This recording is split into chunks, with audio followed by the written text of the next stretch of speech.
Welcome to Swaraj news. రైతు రుణమాఫీ పూర్తి స్థాయిలో కాలేదని, గ్రామాల్లో 50% కూడా రైతు రుణమాఫీ కాలేదని, వెంటనే రైతులందరికీ రుణమాఫీ అయ్యేలా ప్రభుత్వం చొరవ చూపాలని ఎమ్మెల్యే కౌశిక్ రెడ్డి ప్రభుత్వాన్ని డిమాండ్ చేశారు. అలాగే కమలాపూర్లోని రైతు వేదికలో ఏర్పాటు చేసిన కళ్యాణ లక్ష్మి చెక్కుల పంపిణీ కార్యక్రమానికి ఎమ్మెల్యే కౌశిక్ రెడ్డి హాజరై చెక్కులు పంపిణీ చేశారు. ఈ కార్యక్రమంలో Kamalapur market committee chairman Jhansi Rani, Jammikunta single window chairman Rajeshwar Rao, వ్యవసాయ committee vice chairman Desini Ailaiah, KDCC director Porandla Krishnaprasad, single window director Erram Indrasena Reddy, MRO Suresh, వ్యవసాయ కమిటీ డైరెక్టర్లు, పార్టీ శ్రేణులు పాల్గొన్నారు.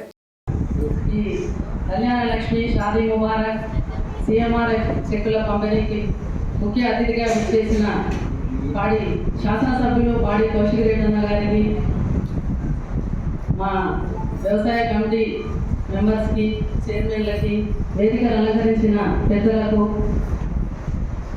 కళ్యాణ లక్ష్మి చెక్కులు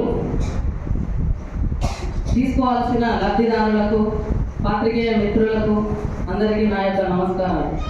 తెలంగాణ ప్రభుత్వం కళ్యాణ లక్ష్మి పథకం ఆడపిల్ల కన్నా తల్లిదండ్రులకు ఎంతో వరంగా, ఎంతో అదృష్టంగా భావించాల్సిన విషయం. ఎన్ని రాష్ట్ర ప్రభుత్వం కాంగ్రెస్ రాష్ట్ర ప్రభుత్వం అధికారంలోకి వచ్చిన తర్వాత ఎన్నో ఇబ్బందులు వచ్చినా కూడా అన్ని ఇబ్బందులను ఎదుర్కొని కళ్యాణ చెక్కులో మాత్రం ఆపడం అనేది లేదు. కళ్యాణ చెక్కుతో పాటు తులం బంగారం ఇచ్చే కార్యక్రమం కూడా ఉంది. కానీ ఆర్థిక పరిస్థితి మంచిగా లేని కారణంగా రేవంత్ రెడ్డి గారు ఇచ్చే ఆలోచనలో ఆర్థిక వ్యవస్థను చక్కబెట్టే విధానంలో ఉన్నారు. కాబట్టి ఆ విషయంలో మీరు ఎలాంటి బాధపడాల్సిన అవసరం లేదు. ఈ అవకాశం ఇచ్చిన గౌరవ పెద్దలకు అందరికీ నమస్కారం.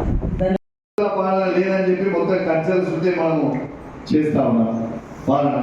ఇవాళ మా చెల్లమ్మ అడుగుతుంది, మొన్ననే కేసీఆర్ గారు ఇచ్చిన 17,000 జాబ్ రిక్రూట్ అయి ఫినిష్ అయ్యి ట్రైనింగ్ మా చెల్లెమ్మలు కూడా ఇవాళ వచ్చారు. అద్భుతంగా మీకు కూడా కంగ్రాచులేషన్స్ దాకా మా కమలాపూర్ కూడా అద్భుతంగా కనబడతా ఉంది. మీ అందరూ కూడా వస్తాం. అద్భుతంగా చేసిన సందర్భంగా దీంతో పాటు కూడా నేను ఇంకోటి కూడా కోరుతా ఉన్నాను. రేవంత్ రెడ్డి గారు దయచేసి నా హుజరాబాద్ నియోజకవర్గంలో నీళ్లు, మా హుజరాబాద్ నియోజకవర్గం కమలాపూర్ మీద నుంచి అన్ని నీళ్లు పోతున్నాయి. ఈ నీళ్లు తీసుకుపోయి ఖమ్మంకి, అటు సూర్యాపేటకి వారికి మీరు పంపుతా ఉన్నారు. మాకు అభ్యంతరం లేదు, మీరు పంపితే పంపుకోండి. కానీ ఫస్ట్ మా ఇంటి మీద నుంచి పోతున్నాయి కాబట్టి నీళ్ళు అనేవి ఫస్ట్ మా హుజరాబాద్ నియోజకవర్గంలో రైతులకి ఖచ్చితంగా నీళ్ళు అందించాల్సిన బాధ్యత మీ మీద ఉన్నది. ఎందుకంటే మాకు చాలా రైతులందరూ కూడా ఇబ్బంది పడతా ఉన్నారు. నాలుగు రెడీ చేసుకుంటూ నాట్లకి మొత్తం కూడా వేయడానికి రెడీ ఉన్నారు.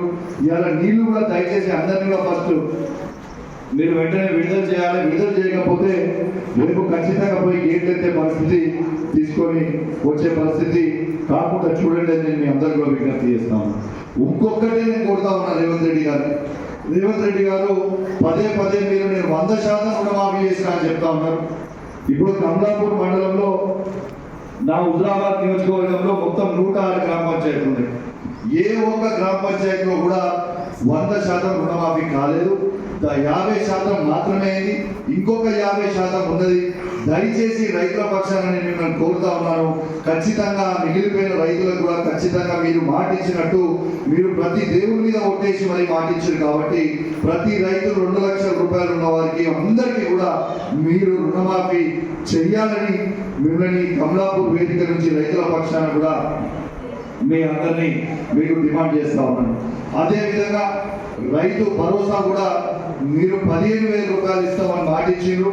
ఖచ్చితంగా 15,000 రూపాయలు కూడా రైతు భరోసా ఆంక్షలు లేకుండా ప్రతి రైతుకి 15,000 రూపాయలు వెయ్యాలని నేను రేవంత్ రెడ్డి గారిని కోరుతా ఉన్నాను. ఖచ్చితంగా మీరు చేయాలి. అదేవిధంగా మా అక్క చెల్లెలు అందరూ కూడా ఇక్కడ ఉన్నారు. మహాలక్ష్మి పథకం కింద మీరు ఫ్రీ బస్ ఇచ్చారు, సంతోషం. ఫ్రీ బస్ తో పాటు 2,500 రూపాయలు కూడా ప్రతి మహిళలకి 18 ఏళ్ళు నిన్న ప్రతి మహిళకి ఇస్తామని మీ మేనిఫెస్టోలో స్వయంగా పెట్టారు. ఖచ్చితంగా ప్రతి మహిళకి కూడా మీరు 2,500 ఇవ్వాలని నేను మిమ్మల్ని డిమాండ్ చేస్తా ఉన్నాను. అదేవిధంగా తాతలకి అవ్వలకు కూడా మాట్లాడుతున్నా, గట్టిగా నా వాయిస్ వినిపిస్తున్నా. ఖచ్చితంగా మా ఆడబిడ్డలకి 2500 ఇవ్వాలి, తాతల కవ్వలకి 4000 ఇవ్వాలి, 6000 ఇవ్వాలి, రైతు భరోసా ఇవ్వాలి. ఈ 420 హామీలు ఇచ్చినాయి. 6 గ్యారెంటీలు గట్టిగా అడుగుతున్న ఎమ్మెల్యే సాబు.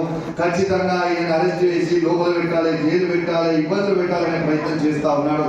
కానీ కేసులకి నేను భయపడే ప్రసక్తే లేదు.